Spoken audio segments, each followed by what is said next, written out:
préféré que qu'est-ce qui va protéger la toute-puissance de la pensée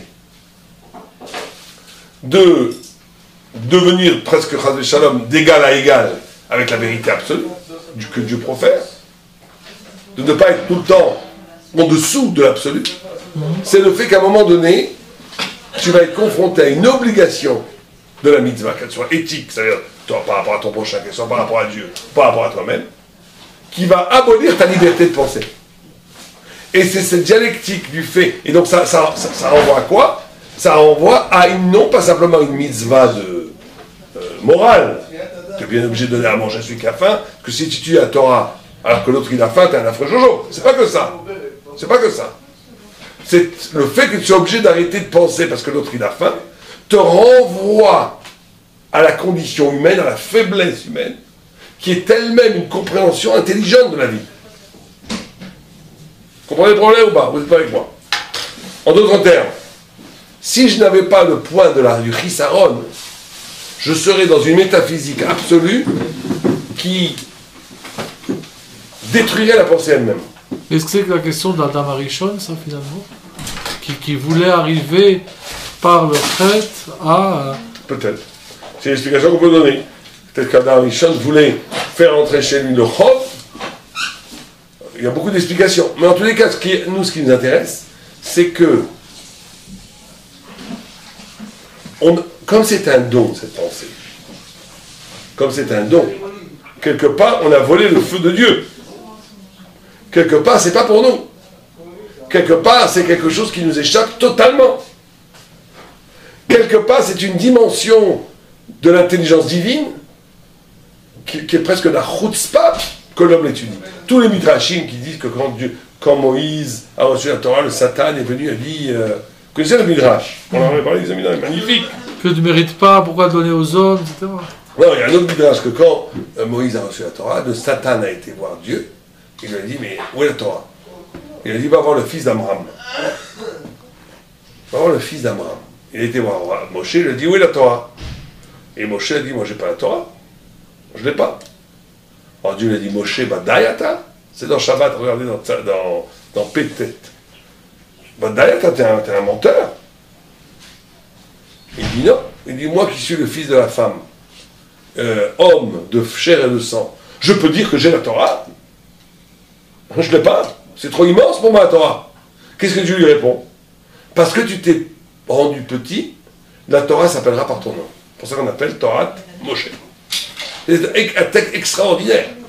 C'est parce que tu as la conscience de ta limite que l'illimité t'est attribuée. Moshe aurait dit, j'ai la Torah. J'ai la Torah, ça n'a pas été Torah de Moshe. C'est parce qu'il n'a pas la Torah que la Torah prend son nom. Vous comprenez où ça va? C'est parce que j'ai la conscience de mon incapacité à comprendre l'absolu que cette humilité, qui n'est pas qu'une catégorie morale, devient une clé pour que cet absolu soit tellement proche de moi que la Torah s'appelle Moshe. C'est une acquisition de l'absolu. Mais l'acquisition de l'absolu passe par un dessaisissement de l'absolu. Vous comprenez ça ou pas? Parce que le chisaron crée le besoin. Le chisaron crée la compréhension, l'écart, l'abîme entre l'exercice de la pensée et ta condition humaine. Dans le piège du penseur, c'est qu'à un moment donné, il croit qu'il est la pensée. Il s'identifie à sa pensée. Il s'identifie à sa pensée et il devient un ange céleste qui se croit possesseur de vérité absolue, et là il tombe dans l'horreur. Il tombe ou dans la picorsoute, ou il tombe dans la liberté absolue du penseur, il devient un démiurge, il devient, Dieu préserve, un absolu face à l'absolu du vivant. Le plus grand yatzerara de la vérité, du bien, c'est quoi? C'est qu'il veut concurrencer Dieu. C'est ça son plus grand yatzerara. Le yatzerara du bien, du tov, c'est qu'il se croit absolu. Il n'y a rien d'absolu, il n'y a que Dieu qui est absolu.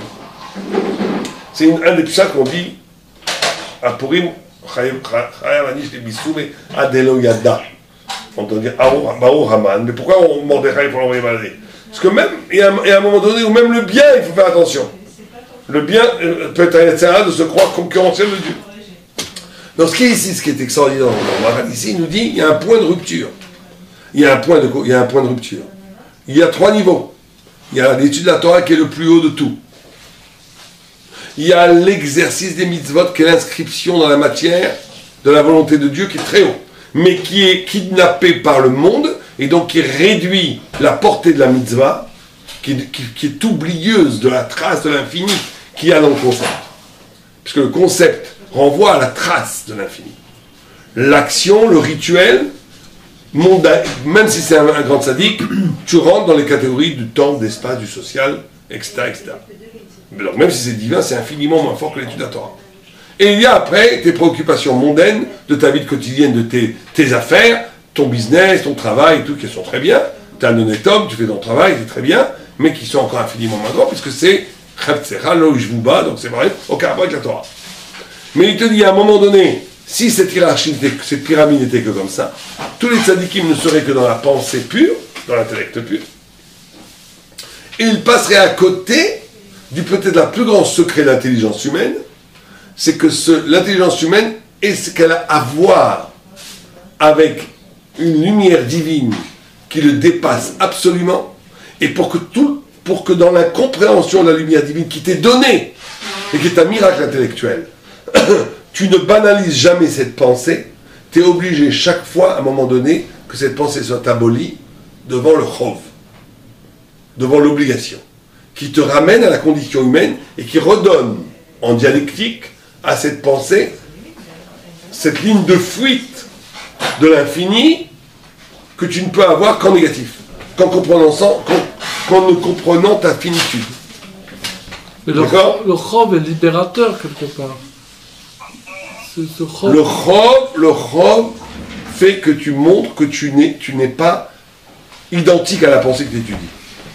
La pensée n'a pas de chov, toi tu as un chov. Donc toi tu as une distance. Et donc cette distance entre ta vulnérabilité et l'absolue puissance des concepts que tu manipules garantissent la vérité de ces pensées et la vérité de ton existence. Dès que tu confonds ces deux niveaux-là, tu es dans l'erreur. Dans la gava, comme ça. La gava, c'est le plus facile à combattre. Après, après c'est beaucoup plus compliqué. Après, il y a aussi une notion de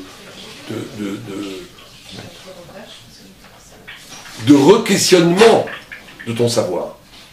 Tout ce que tu sais doit à un moment donné être exposé au chov, à l'arrêt. Tu dois t'arrêter. Bon, allez, continuons. Oh. וזה ההבחן שיש בין התורה ובין המצוות. כי המצוות, אם לא יעשה אותה האדם, הוא חסר לגמרי. Les mitzvot est ce qui fait que l'homme est comblé. Et ce qui fait que l'homme est construit. S'il ne fait pas une mitzvah, il y a manque. Il y a manque. Shari mitzvot à Torah, Ramach, elles sont les 248 membres du corps. Kemispar, Ivaré Adam. Acha mitzvah im, Meshalmet la Adam. Donc la mitzvah, elle, Meshalemet, elle accomplit l'homme. Chez im en mitzvah qui est Adam, Chaser et Berecha. Si tu négliges une mitzvah, c'est comme s'il te manquait un membre. Qui a mitzvah chez Aliade Amase Adam, chez Nase Aliade Goufo Agashmi. Ikrova Yoter et Adam, elle est plus proche de l'homme physique, Agashmi. ואם לא יעשה אותו האדם, הוא חסר, il manque. לפיכך, אם אי אפשר שתעשה המצווה על ידי אחרים, אין ראוי שעיקר התורה שהיא שלמות מעלת האדם. שעל ידי התורה האדם שכלי, והמצווה, אם לא יעשה אותה, הוא חיסרון האדם. ויותר ראוי על האדם שהיא נמצא בשלמות מבלי חיסרון, אף אם לא יהיה לו מעלה. ce qu'on a dit. En d'autres termes, ici, il définit de façon extraordinaire que la fonction d'une mitzvah est l'épanouissement et l'accomplissement de l'homme. C'est ça une mitzvah. La mitzvah permet à l'homme de devenir l'homme, l'humain. Vous savez que le Rambam, dans un très beau texte, définit l'humanité au prorata de ses mitzvot. C'est une définition extraordinaire de l'humain. Qu'est-ce que c'est l'humain ? Tous les philosophes, ils ont dit l'humain, c'est celui qui parle, L'humain, c'est celui qui vit en société. L'humain, c'est celui qui crée l'économie, etc. Le Rambam, il vient au début, pas au début, dans Achot Belachim. Il dit, qu'est-ce qui crée un homme? C'est le fait qu'il a des mitzvot. Parce que les mitzvot, l'homme, Adam, c'est celui qui est capable de se parachever à partir d'un rite, d'un rituel, d'un acte qui inscrit une dimension divine dans ta chair, dans ton corps, dans ta vie, et qui te rend à ce moment-là ta plénitude humaine. Si tu n'as pas, les animaux n'ont pas de mitzvot. Les goïms, ils ont 7 mitzvot, donc ils sont humains. Ils n'auraient pas 7 mitzvot. Abolir les lois, c'est abolir l'humanité, pour le Rambam. Abolir la loi, c'est abolir l'humanité. L'humain est constitué. Donc plus tu as des mitzvot, plus tu es humain. Donc les juifs sont censés être très humains. Mais en tous les cas, parce qu'ils ont plein de mitzvot, mais en tous les cas, ce qui nous intéresse à nous, c'est de dire qu'il y a ici 2 niveaux. Il y a un niveau de hashlama, c'est-à-dire d'épanouissement, on pourrait dire ça, de plénitude. Ça, c'est la mitzvah qui donne la plénitude. Shabbat, Tfilin, Tfila, te donne la plénitude. Mais il y a après un autre niveau qui n'a aucun rapport avec la plénitude, qui est la capacité de s'identifier, ou plutôt de gravir des niveaux qui ne te correspondent absolument pas. C'est l'étude de la Torah. L'étude de la Torah est capable de t'amener à des niveaux de compréhension, et même des niveaux spirituels, qui ne correspondent absolument pas à ton niveau. Mais ce que tu étais Mechadej, c'est que cette volonté, cette aspiration qu'on a demandé dans ces niveaux, il prend sa racine dans le Chisaron. Non, c'est pas ce que j'ai dit, c'est pas ce qu'il a dit lui. Lui, il n'a pas dit le ça. Maharal, il te dit simplement que un homme ne peut pas être que Mahala. Si un homme n'est que Mahala, Il va devenir fou. il se perd, il se chasser. Donc le Chisaron est là pour empêcher de t'identifier à la Mahala. C'est exactement ça qu'il dit. La Torah, c'est toujours une Mahala, mais c'est jamais toi. Mais pourtant, c'est une mitzvah, l'étude. Ouais, mais dans la Torah, il y a la mitzvah, qui est une mitzvah comme les autres, qui est les Kulam, et il y a la lumière que cette mitzvah t'amène. La compréhension conceptuelle que cette mitzvah t'amène. Si tu étudies la Torah et que ça t'amène aucune lumière divine, tu as fait une mitzvah, mais tu n'as pas la Mahala. La Mahala ici, c'est la capacité d'arriver à un niveau qui n'a aucun rapport avec toi. C'est ça la Torah. C'est que la Torah, elle a une capacité. La loi, les halachot, c'est la rencontre merveilleuse de ta condition humaine et de Dieu. C'est ça le bonheur. C'est pour ça que la mitzvah, c'est la joie. La mitzvah doit donner une joie.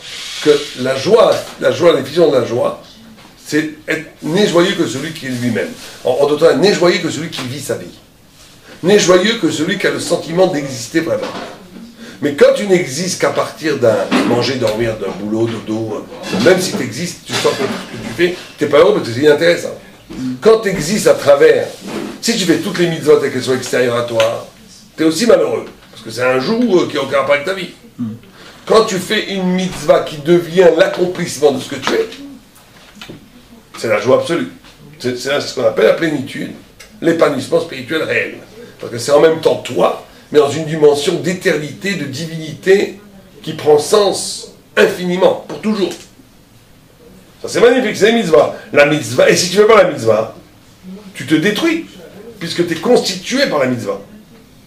La Torah définie par le Maharal n'est pas constitutive de l'homme.